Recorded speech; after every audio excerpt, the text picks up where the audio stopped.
Kawasaki's ZX10r is one of the most famous sport bikes of all time, with riders all over the world loyal fans of Ninja power.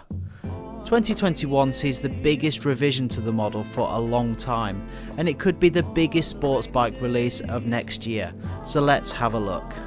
It certainly goes without saying that Kawasaki ZX10r is synonymous with the ultimate sports bike, and certainly on the track day scene, they are everywhere. However, over the past few years, the 1000cc sports bike sector has gone mad. V4R panigales, Honda's new CBR, BMW's new M1000RR, with more wings between them than a KFC Bargain bucket, and more R's heard than at a baby shower. The envelope is being well and truly pushed. It has to be said that in recent years, and similar to the GSX-R 1000, the ZX10r has been pushed out of the limelight. Well, make way people, because the green just got mean. There are two models for 2021, the ZX10r is the volume product most of us will be buying, and the ZX10RR homologation special is for the super serious and well-heeled track day guys and race teams. A lot of the features are applied to both models, so I'll mainly refer to the standard ZX10r and cover the extras on the ZX10RR. The biggest change to the 2021 ZX10r is a visual one, but we're not just talking about a simple makeover here. In line with Kawasaki's Segomi philosophy, the way the bike looks is intrinsically connected to its purpose. It's an aerodynamic missile. The new fairing package simultaneously reduces drag by 7% and yet increases downforce by 17%, a really incredible feat. While it's hard to see all of the details from the official images, Kawasaki have clearly thrown the old design in the bin and started afresh, cleverly inserting downforce winglets into the front fairing via a big scoop where the lights are located. The front screen has been raised by 40mm, and even the bars have been adjusted to allow the rider to tuck in more. Similar to the R1 and Ducati, the rear seat fairing has also been cut out to allow extra airflow. The makers of the Bullet train in Japan, Kawasaki Heavy Industries, know a thing or two about aerodynamics, and they've clearly been putting that knowledge into practice. The rear swing arm has also been lengthened slightly, meaning that the bike is less likely to wheelie, allowing the rider to be head down, connected to the tarmac and stable. On the styling front, while our Instagram survey said that only 70% of people like the styling, which is abnormally low for such a survey, I think it looks really good. Not a criticism, but sometimes I think that the Kawasaki official photography doesn't always seem to do the bikes justice, and similar to some of the other models in their range, I think they can look much better in the flesh. Minimal changes have been made in the engine department, and let's be honest, riding a 200 horsepower motorcycle is bonkers enough, thank you very much. The 1000cc inline 4 is now Euro 5 compliant, retaining all the power of the previous model without having an exhaust the size of the Titanic strapped to the side of it, which is fantastic. I personally love the power delivery of an inline 4 motor, but by nature, of course, they can feel a little bit flat in the lower RPMs, with all the power at the top. Especially in comparison to V4s and bikes such as the S1000RR and GSX-R 1000 with the variable valve timing, which boosts the low down torque. The new ZX10r has been given shorter gearing in gears 1 to 3 to counter that, and from experience a gear change can make a massive difference to how a bike spins up, and hopefully this should mean that we'll be able to experience the full power of the ZX10r on the road without going double the speed limit before changing into second gear. The new ZX10r is fitted with a TFT screen for the first time from bikes such as the ZH2. This is a really nice unit, although on the ZH2 the menu system had me scratching my head more than Donald Trump after the recent US election. A full suite of electronics are on the bike with a 6-axis IMU controlling all of the interventions.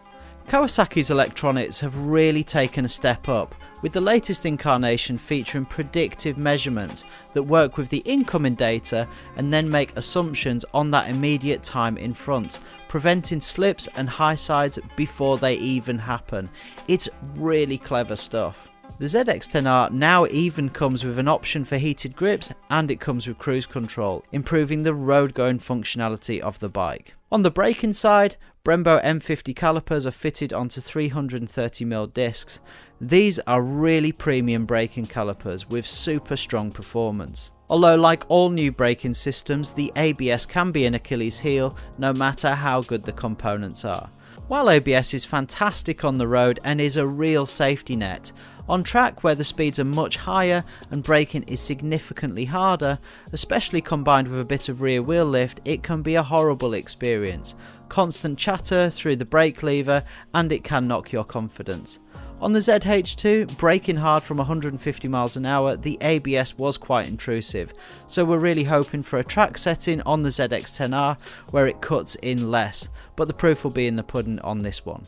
Failing that, and for serious track riders, there should be an aftermarket ABS delete that you can purchase. The tyres fitted to the standard model are the Bridgestone RS11s and Pirelli Supercorsa SP on the RR version, a tyre that is super popular with track day riders. Quickly covering the RR version, the major difference here is the engine internals.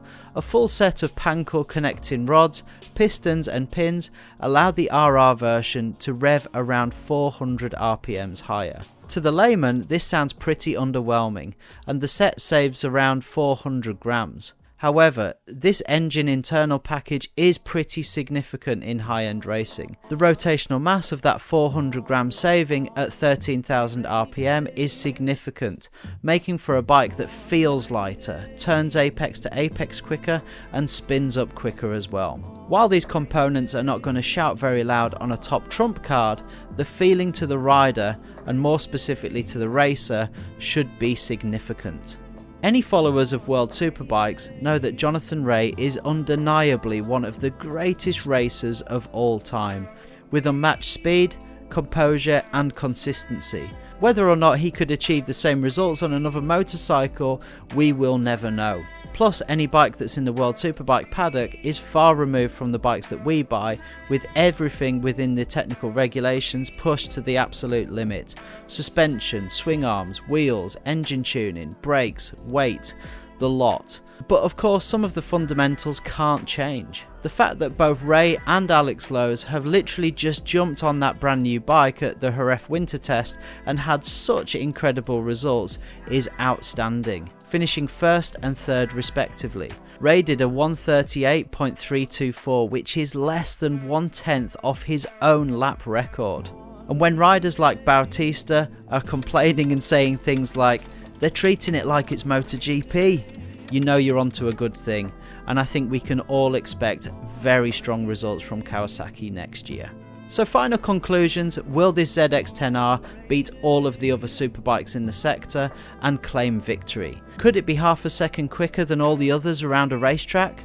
Maybe it will, maybe it won't. The problem is, most of us riders don't need a second a lap. Actually, we need 10, and that's got nothing to do with the motorcycle. But the reality is, this new ZX10r will be amazing. Unbelievably fast, have great handling and feature better road going creature comforts than any ZX10r before it. And of course it will feature the brilliant Kawasaki reliability owners know and love. Not only do I hope to get the chance to ride one next year, my wallet is seriously twitching.